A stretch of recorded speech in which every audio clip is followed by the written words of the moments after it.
ಗೆದ್ದ ಹಣದಲ್ಲಿ ಹೊಸ ಬಿಸ್ನೆಸ್ ಶುರು ಮಾಡಿದ ಕನ್ನಡದ ಬಿಗ್ ಬಾಸ್ ವಿನ್ನರ್. ಪ್ಲಾನ್ ಪಕ್ಕಾ ಸಕ್ಸಸ್ ಅಂದ್ರು ಫ್ಯಾನ್ಸ್.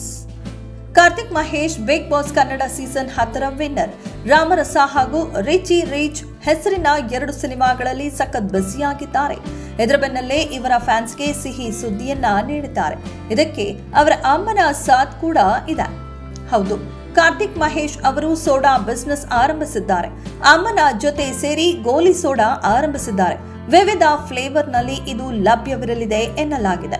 ಈ ಬಗ್ಗೆ ಪೋಸ್ಟ್ ಮಾಡಿದ್ದು ಹೀಗೆ: ಇವಳು ಗೆದ್ದಾಗ ಹಿಗ್ಗಲಿಲ್ಲ, ಸೋತಾಗ ಕುಗ್ಗಲು ಬಿಡಲಿಲ್ಲ. ಪ್ರತಿಯೊಂದು ಹೆಜ್ಜೆಯಲ್ಲೂ ಮುನ್ನುಗ್ಗು ಮಗನೇ ಎಂದು ಧೈರ್ಯ ತುಂಬುವಳು.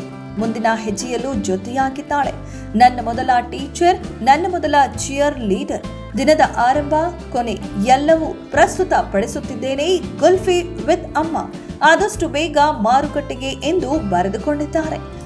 ಬಿಗ್ ಬಾಸ್ ಗೆದ್ದ ಹಣವನ್ನ ಈ ರೀತಿ ಉಪಯೋಗ ಮಾಡಿಕೊಂಡಿದ್ದಾರೆ ಕಾರ್ತಿಕ್. ಅಮ್ಮನಿಗೋಸ್ಕರ ಮನೆ ಕಟ್ಟಬೇಕು ಎನ್ನುವ ಕನಸು ಕಾರ್ತಿಕ್ ಮಹೇಶ್ ಅವರದ್ದಾಗಿತ್ತು. ಈಗ ಅವರು ಉದ್ಯಮಗಳಲ್ಲೂ ತೊಡಗಿಸಿಕೊಳ್ಳುವ ಹೆಜ್ಜೆ ಇಟ್ಟಿದ್ದಾರೆ. ಇದೆಷ್ಟು ಈ ಹೊತ್ತಿನ ಸುದ್ದಿ. ಮತ್ತಷ್ಟು ಸುದ್ದಿಗಳಿಗಾಗಿ ನೋಡ್ತಾ ಇರಿ ಸಿರಿ ಟಿವಿ.